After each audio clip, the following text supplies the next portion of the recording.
சின்ன முருகைய சிங்கார முருகைய சின்ன சின்ன முருகைய சிங்கார முருகைய கொஞ்சி கொஞ்சி தமிழ் பேசும் செந்தில் வடிவேலனவ கொஞ்சி கொஞ்சி தமிழ் பேசும் செந்தில் வடிவேலனவ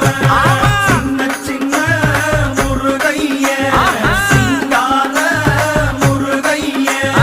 கொஞ்சி கொஞ்சி தமிழ் பேசும் செந்தில் வடிவேலனவ சுப்பிரமணிய சாமி என்பார், கார்த்திகேயன் என்பார், சுவாமிநாதன் என்பார், முக அமுதன் என்பார், பாலசுப்பிரமணியன் என்பார், கருணாகரன் என்பார், கதிர்காம கந்தன் என்பார், கதிர்வேல சுவாமி என்பார்,